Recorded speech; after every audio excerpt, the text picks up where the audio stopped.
Okay, so now I'm bringing up the co-owners of MotherCluckers. If you could please come to the stage, and if we could have a big round of clucking. Cluck, cluck, cluck, cluck, cluck, cluck, cluck, cluck, cluck.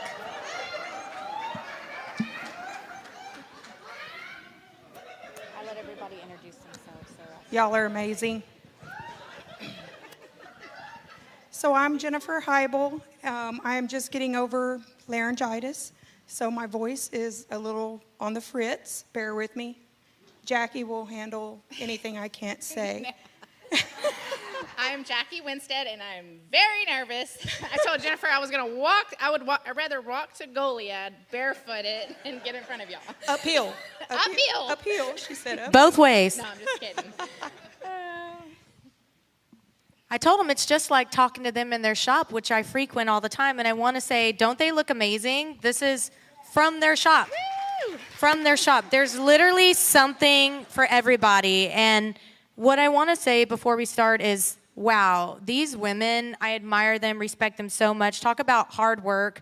I've seen them ripping up carpet off the floor, scraping glue off. I mean, they put in the work, and they care about the people that are in their shop, but they also care about their customers and their community. And, you know, this is so special because it's providing an opportunity for people to be able to have their own businesses in this community that sometimes may otherwise not, because the price point of entry is too high, or it's just not something that fits them. So I've seen so many entrepreneurs have a chance to shine and grow, and they're doing amazing things. And you guys have been a catalyst where, you know, I see people, they start out with a small booth, then I'll go back in there and it's this bigger spot, then bigger, and then I see them out doing all of these things. And that's what I love, is that you support people, you support the community. So before we started, I just had to give both of you a shout out for that, because it's really, truly something special.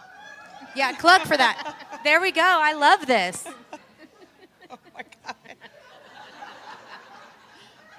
So first I want to ask, where did this idea come from? I know you'd been doing stuff on your land and doing all this, so if you could kind of give us a backstory and then segue into, how did you two meet? What is this about? And how did you get to where you are? Okay, so my husband and I bought land in Goliad County, just outside of Victoria County. It's been about 5 years ago. And it was so full of brush. When you pulled your car in the driveway, the brush would touch your car. But we just knew it would be beautiful if we had someone come clear it.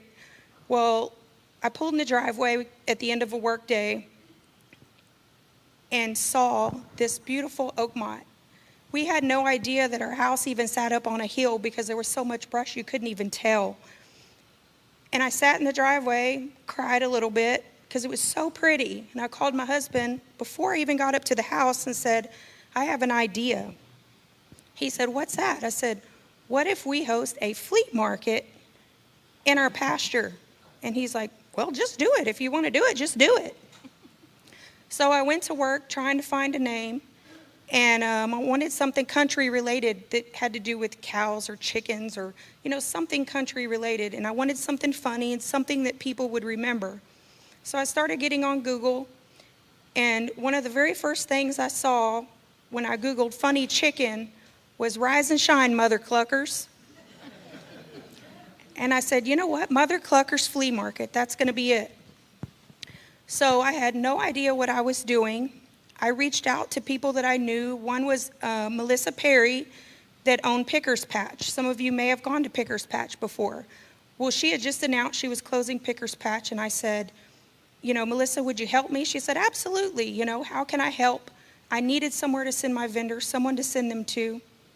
So she started sending vendors to me. And my very first market, I had 45 vendors. And Melissa said, that's really impressive for a first market. And in my head, I'm thinking, man, that seems really small. Well, now we're 130, 140, 160 vendors per show. So that's just grown over time. And Jackie here, after my first year, we transitioned over to the name MotherCluckers Market, because we weren't a flea market. I wanted it to be more of a flea market, but that didn't work out for us. We had more crafts and boutiques and those types of things in our city and surrounding area. So we transitioned, changed our name over to MotherCluckers Market. And then I guess I was about a year open, and then Jackie came in, and she owned the Cactus Cowgirls. She had a mobile boutique. And so we just became friends, and she harassed me. She called me all the time. No, I was actually at a low point in my life. I have a sick daughter. She's doing good now. But I'm just going show to show to show, and I had this boutique trailer, which, insurance, all the things that go with it. And, my daughter's going to need a kidney one day, but hopefully not for a while. And out of the goodness of Jennifer's heart and the several others, they put on a benefit for my daughter, and that's just where we kind of hit it off, and I've never left her alone since. But We love that little girl. yeah. But that is how we met, and did several shows. We were just talking. I said, well, I think I'm gonna sell my trailer and get a real job. I need to pay doctor bills and, so on and so forth. And she's like, what are you gonna do? I said, well, I've always wanted to go downtown, but it's dead. There's not a soul down there. Well, we got to looking, and things started popping up. And then, Senorita's down here, Casa de Luna, Frida Bay was coming in. I said, man. I had to do some research and find old Mr. Bill, and he put us in contact with Carissa, and this girl right here knocked it out of the water. Yep. I remember getting that phone call. I was like, at the end of the day, and it's a long day, and my bath was running. I was like, I'm about to get in that bath. I get the phone call, and I was like, hello, and she starts chatting. Then we just start chatting. She's like, well, we can do it later. I said, nope, I'm taking you down there right now. I said, we are going to get this done because I love that idea. And it was so amazing how the universe works, because I remember we do little art things in that space, and I looked at it and I said, man, I wish we had a market down here. Like when I was in Houston, we had these markets. It would be an anchor tenant for downtown. It would be so wonderful. So when she called me, I was like, whoa, I'm listening to the universe. And then I got on the phone and I called Bill and I was like, drop what you're doing. Come help this member of our community right now. And then they hit it off, and it was really neat to see, since I basically live in this building part-time. I think you all see me down here working, doing things. And every time I'd go down there, they were all putting in the work. I mean, till wee hours of the morning, scraping glue off, doing things like talking to vendors. It was nonstop. I mean, when I tell you these women work hard, I can't even really put into words how hard they work. And every time I'd be like, you're working so hard, they're like, well, we really want this for the people. They're looking forward to this, not only a community, but our vendors and different people. And so it was never about them. It was always about creating the space for others. And that's what was really, really amazing to see. And man, talk about an anchor tenant. I know anything that goes in down here next to them is going to be successful. And what really blows me away too is the way that you guys speak to other business owners, and especially fellow women business owners. I see you guys chatting with Jasmine, the owner of Frida Bay. I see her out there. It's like this alliance with women business owners, that it's that there's abundance mentality, and events too. There's always like, hey, what event's going on? Well, how can we help? What are we doing here? We're going to be doing this. And it's that communication. And that's something really special. And, downtown, if you guys have noticed, there's been so many cool things going on. The Stir Soda Shoppe, can y'all tell us like that? I love that, because now I have a place to go get a drink. I get thirsty, and now I have a place to go. Thank you. And now shop my paychecks. I mean, that is an amazing place. It just flies right in there. I love it. Yeah. Yeah, you have to walk all the way through the store to get to Stir. So smart. I know. I was like, yeah, I'm going to love this place. Come get drinks. I'm like, oh, I need that thing, and that's a new thing. And I love the people that have their booths in your shop, because they really take good care of them, and there's always something new. I swear I'll go in there literally one day, the next day, it's a whole new thing. I'm like, when do these people do this? It's amazing. Jennifer has me working all the time. We're moving things constantly. Hey, we need to move. My back hurts. You got to keep it fresh, Yes. move things around and keep it fresh. So, and our vendors are great. I mean, Monday is vendor day, so today was the day that everybody came in, refresh their booths, put new stock. So, it's funny because all through the month of December, people caught on to that.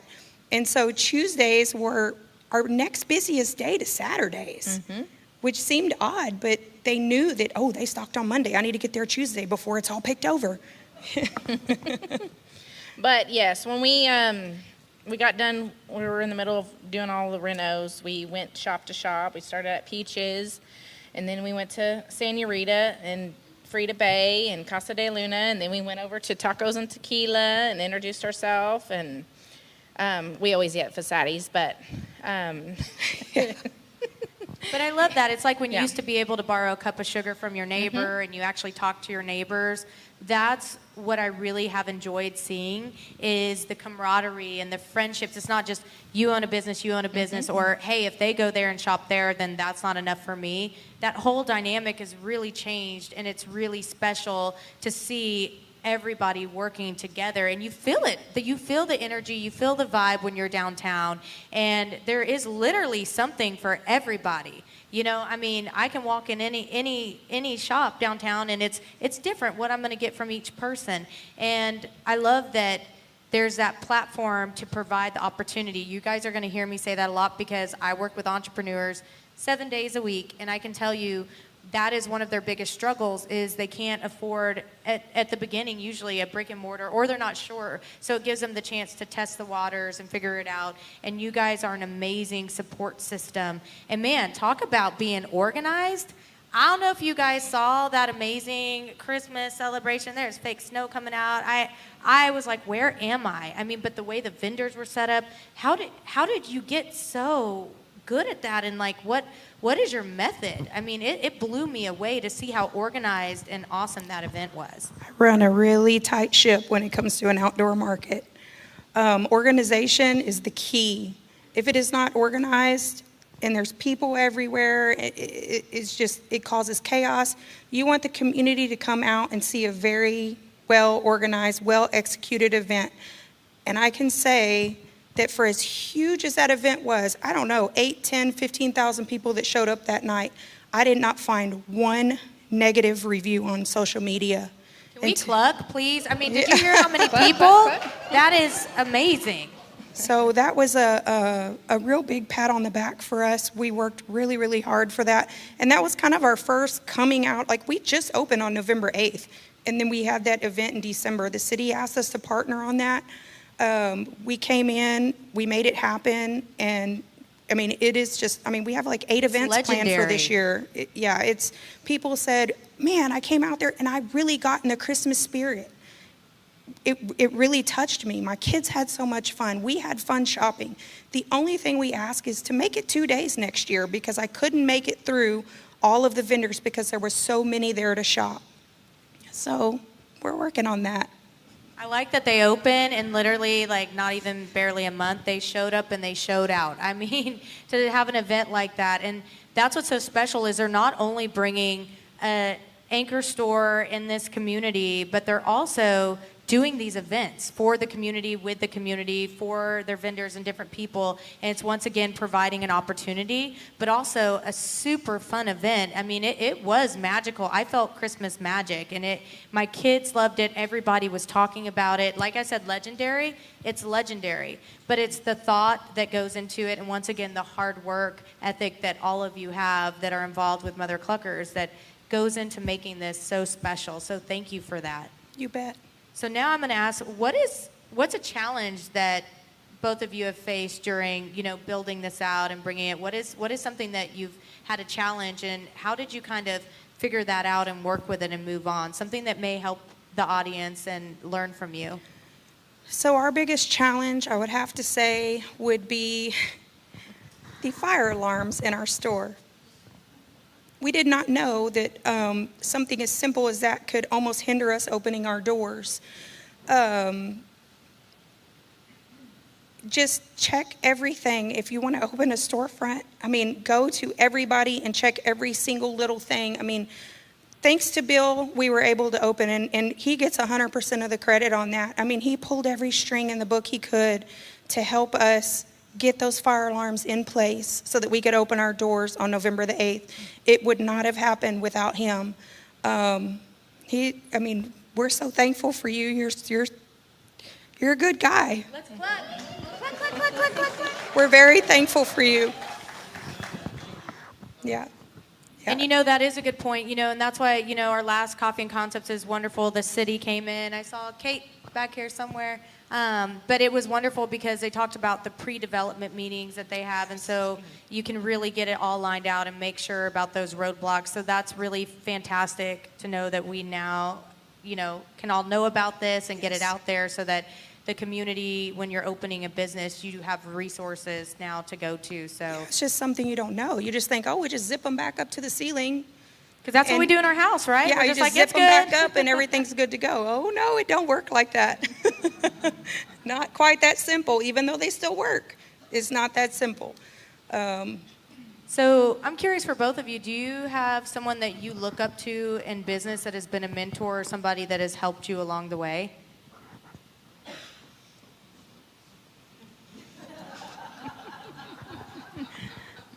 I think we look up to each other. I love that answer. We both have, what do they call us? Not salt and pepper. What is the term? It's, what is the term? Jackie's the nice one. And she's spicy. If somebody needs to, you know, if maybe I'm getting a little aggravated, I can just look at her and she knows she needs to go kill that customer with kindness. And if somebody's not working out, she's like, Jennifer, I need you to handle this situation. So it works out perfect. Yeah. That's a great dynamic. That's one of my business partners. She always says I'm the fluffy one. Because Yeah. I'm like, hi guys, rainbow butterflies. And then she's like, she goes in there and she's good at that. But she knows exactly. how to, so I love Exactly. your dynamic because I think that's important when you go into business, right? When we're talking about business partnerships, to really have a dynamic that works well. You know, she always says good cop, bad cop. But Yeah. you have to have somebody who is really sticks to their guns and knows how to handle those situations. And then the other person who goes in and fluffs them with kindness. So I've seen you guys work as a team. It's amazing to see. I mean, I'm always blown away. And there's not, you know, sometimes you see partnerships and it's one person is carrying all the weight. And this, you two both put in the effort and the work. And it's just so wonderful to see how you work together and how you balance each other out. You know, that's really special. And I love that you look up to each other. So can you tell me, what is your daily day like when you run MotherCluckers? Like, there's so much behind the scenes work that I think goes into this that I think the community should know, because I keep talking about your hard work, but can you kind of let them know a little bit of what goes into actually making this happen? Well, it's 6 days a week, 7 because we talk all day on Sunday. But So in the morning, so Jackie handles all the technical stuff. Like, for instance, you know, when we have 60 vendors, we have 60 small businesses all under one roof, and each vendor has an account, and that vendor gives us a list of their items, or they input it into the portal. So we have a SKU system. So we have one checkout station. You're not checking out if you go in there, you're not running your card 60 different times if you buy one item from each vendor. There's one central checkout. So we have to make sure all of that is running good. If a vendor says, well, this isn't selling so good, I want to pull it out of inventory, they have to give us all those labels, and then Jackie handles taking all of that stuff out of inventory. So she handles most of that inventory stuff. And then there's the Mother Cluck and Coop executive sitting on the floor on her phone, Miss Pam Edge. Cluck for Pam. Cluck, cluck, cluck, cluck. And she handles a lot of our behind the scenes paperwork. You know, this lady right here, I love her more than she knows. She's awesome. Don't cry. She's done a lot for me, and she came to me and she said, Jennifer, how are you keeping up with all these vendors? This was when we were still in the pasture. I said, oh, I'm using Notebook on my computer. I'm not a computer person, okay? I'm not. She said, Notebook? Well, bring all your stuff over and we'll enter them all in on a spreadsheet. So I went over to her house, and that's where it all started. And now she's handling, she's created a website for us, which makes life so much easier. A vendor just goes on there, clicks on the event they want to sign up for, they sign up online, they click pay, and it automatically goes in. Me, I'm waiting for matching up. Who is this person, and matching it up to applications and trying to figure out who's who, because a PayPal may not match the person's name on the application. She made all of that easy peasy, and I appreciate that. I love you for it. Click, click, click, click, click, click, click. Way to go. I think every fireside I should just do that. That's so much fun. So we get there, drop the kids off, and we do our thing. Before we open the door, we move things around, so on and so forth. Open the door, let the vendors in to fluff, and Jennifer handles all the city folks. She goes to all the meetings. She's our voice. But They're doing a pretty good job. So you're talking about dropping off kids and all that. If you could both tell us a little bit about your personal life so we can all get to know you personally, and besides MotherCluckers, I think it's so important for our community to know they're people just like us, and they have busy lives, and they're juggling all of these things. So when we see them, to know they're more than just MotherCluckers. They're people in this community living their lives, having families, and doing all the things. So if you could each tell us a little bit about your personal life, your family. So I'm married. My husband's name is Daryl. He owns South Texas Performance, a little automotive shop on Southwest Moody. We opened that about 13 years ago. That's where my event experience came from. He said one day, let's invite some people to our shop and have some hot dogs. And so that's how I started loving doing events, was making hot dogs and inviting hot rods to our shop. And so I have a almost 29-year-old daughter. I have a 24-year-old daughter. Are y'all ready? And a 5-year-old son. We should cluck for that. It is possible at 41 to rear children. And I have 4 beautiful grandchildren. They're all the light of my life. I love them babies. They're adorable. And didn't you get to have something special happen on your birthday? Oh, yeah. My youngest granddaughter was born on my birthday, December 7th. What a wonderful birthday gift. Yes. And tell us about your family. well, if it wasn't for her husband, we'd be up the creek with no paddle, because he has put in the time at MotherCluckers Downtown. We are so very thankful for Daryl. And I am married. I do have a husband. He is never around. He works in the oil field. Currently, he's in Laredo. But I have 2 children, 8. Parker is 8. He's a boy. He goes to Allo. And I have a daughter named Hattie. She's 5. And If you've met Hattie, you've met Hattie. Oh my goodness, I saw her today, and I cannot So much see your sass. daughter and not smile. I mean, she is a living ray of sunshine. Thank Cutest, sweetest ever. so I have several head of cattle that I need to work one day. My dad just told me that this evening. You need to take off. We got to work cows. I said, I know. But other than that, it's just here and working on Sundays at the house. So they're doing all of these amazing events, opening a new business, and juggling family and doing all of those things. And I really have to take a moment to say, wow. I mean, it's so wonderful to see moms and grandmother, all the things, and all of the effort you put not only for your store and your events, but for the community. I mean, when someone needs something, they step up, and it is noticed, and thank you for that. And so there is something special coming up. I heard maybe another store. If you could tell us a little bit about that. Yeah, so we got the store open. It was about 2 weeks open, and I was standing at the counter, and I looked at Jackie and said, now I'm bored. True words of an entrepreneur. Do what? I'm not. So we started doing some research on things that Victoria doesn't have, that Victoria needs. And I'm sure 95% of you in this room have been to Green, Texas. And I'm sure you've visited the Green General Store. We are going to copycat that here, and we're going to call it MotherCluckers Mercantile.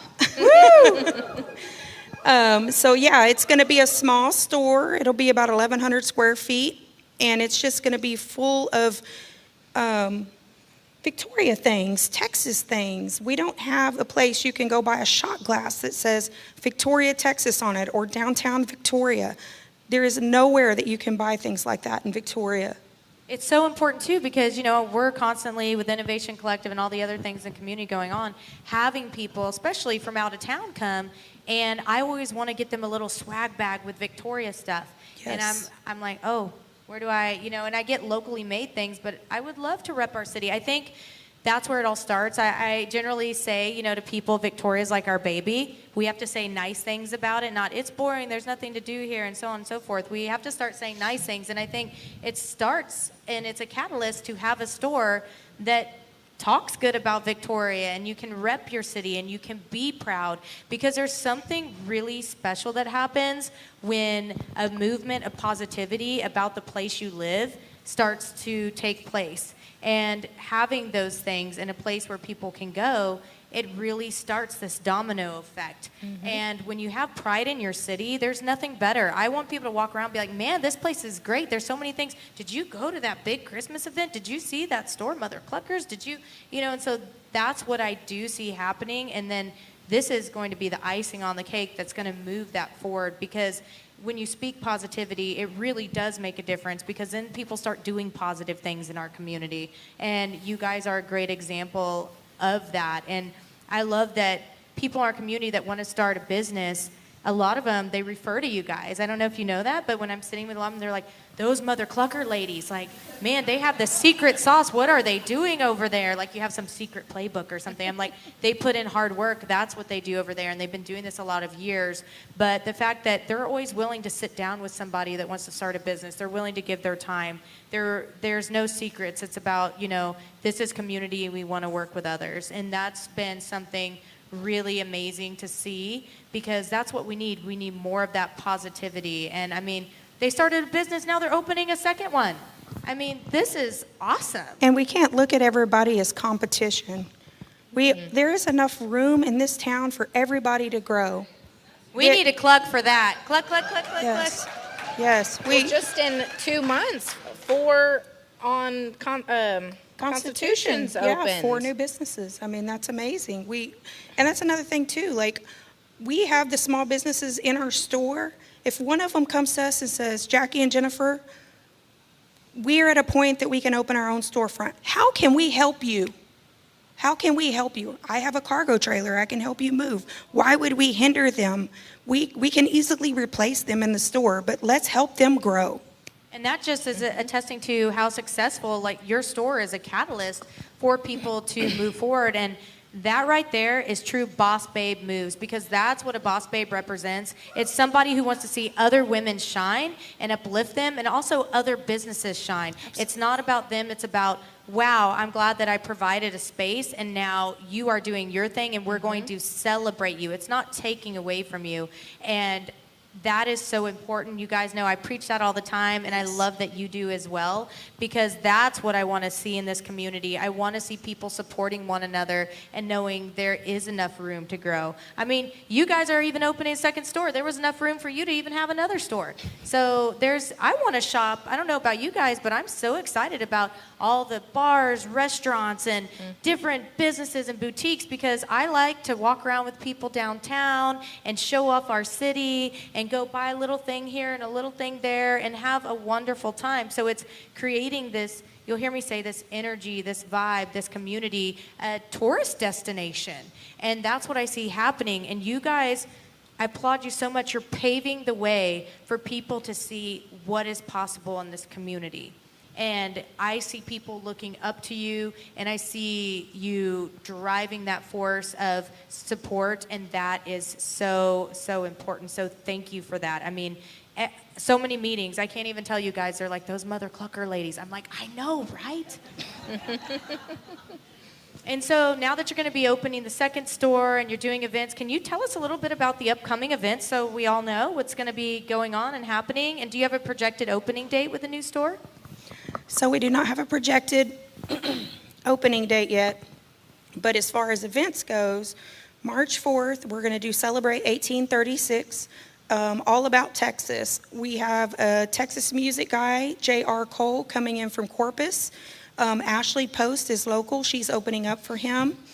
The market actually got so big that the city graciously gave us more road blockage. So Constitution, we're going to end up blocking down Constitution. John Paul Ortiz is going to entertain Constitution because they won't be able to hear the music from the Santa Rosa and Main corner. So we're going to go ahead and have live music at that end too. So we're looking at probably capping at about 140 outdoor vendors. Moonshine Drinkery is going to handle all of the beer sales. They're going to turn their deck into an outdoor, so you can walk up, buy a beer, walk around and shop with it. Through other small businesses in town, we were able to get 10 amazing sponsors to help purchase picnic tables. So we were able to purchase 10 picnic tables, 10 umbrellas. So now, like our Christmas event was lacking seating. So now we'll have 10 picnic tables with umbrellas that will be in that same area where the stage was at the Christmas event in Bill's parking lot that he so graciously lets us borrow for those events. Thanks, Bill. Once again, you'rethebomb.com. He tells us that all the time. So anyway, that's coming up on March 4th. March 4th. It's going to be a big to-do, 11 to 6. Y'all mark your calendars and be there. And then you can go on our Facebook and literally click events, and it's going to give you our whole year. We have our entire year planned out. The only one that's not planned out is December because we still have some stuff in the works for that. So talk about organization. Go to their website. You can see everything. And then in this room, how many of you are going to be vendors in that event coming up in March? Can you raise your hand? Look, these are people in our community that this is giving them an opportunity to shine. So let's all go out and support them. And thank you for providing that opportunity. And it's going to be such a fun event. And all of your events, I mean, it's always something special. And it's so well thought out. I know a lot of people that are doing events have looked at you guys and you've given advice and really helped them. So thank you for that as well. And so now looking into the future for Victoria and where it's headed and downtown, but also Victoria as a whole, what would you guys like to see for the future of Victoria within the next year? So I would love to see condos on the top of this building. And I would love to see this bottom floor just one huge market of some sort. Innovative Collective, antique shops, our store, soda shops, ice cream shops. You know, and just everything be full. You know, you go to these other cities, that's the first thing me and my husband do when we go out of town. We stop at the downtowns. Why? Because that's where you get the best customer service because it's the family-owned businesses. And so we want people to come to our downtown in Victoria, something that has not happened in a very long time. We want people to come down here. We want them to walk, to enjoy their self, and to just be a community. More restaurants too. Definitely more restaurants. Because we went picking, we went treasure hunting in Gonzales, and it was so neat. We had barbecue, we went shop to shop to shop, and it was amazing that weekend. You know, that's what I'm saying. I want brunch Yeah. really hard. Is that too much to ask? Yeah. But no, that's what's amazing is things are popping up and they're happening. And you know, if you look at the history of Victoria, we used to have some really cool shops, a hotel down here, so many things. So as innovative as we are, it's really cool to see that we're bringing back what we once had and we're celebrating our city and we're celebrating downtown. And it all starts right with what you guys are doing. And I swear you crawled inside my head because that's what I want to see too. People in this room have heard me say that. So it's like we're in the same wavelength. Yeah. I want that because I want to bring people to our downtown and I want to celebrate and I want it to be an experience where we're doing things, family-friendly things. And also there's a little something for everybody, right? So If anybody had some riverfront property and turn it into tube shoot deal and come on. I know it'd be fun just to draft out a little plan, right? This is our vision board for the next year and see what happens. I believe it with the way you two work. And so I appreciate you guys being vulnerable and being up here. Was it as bad as you thought it would be? Still a little bit. I'm going to get a text. I'm awake at 3 a.m. Why did you make me do that now? But it's important for people to hear your story, to hear that, you know, your mother, grandmother, you're doing the thing, you're working hard, and you're not doing this for yourself. You're working hard. You're doing it to provide something for those in the community to have a chance to have businesses and for those to have a chance to do things and be exposed to different things. And I think that's what's really important is, as a business owner, you can choose to be involved in the community and do things and lift up others. And that's really what we want to keep pushing. And you guys do push that narrative. So thank you. Even up here on stage, you're thanking all kinds of other people, you know, and it's your chat. So that's really just so wonderful. And man, I just, you guys know how I feel about Downtown. I'm like, I'm so happy you're here. Walk in their store. It's no secret that Americans are always connected to their devices. Phones, tablets, and connected TV devices like Roku, Fire TV, and Apple TV. Reaching consumers through video has never been more complicated. That's why there's now Thrive Fuel Every Screen. With every screen, you can reach the right audience on every device at the right time. Target physical addresses using GPS data to serve video ads at scale and with precision. Bring the science of behavioral and demographic targeting to your video campaigns. Every screen combines OTT, CTV, internet pre-roll, and social video all in one place. Make the most of your video marketing strategy with Thrive Fuel Every Screen. Available now.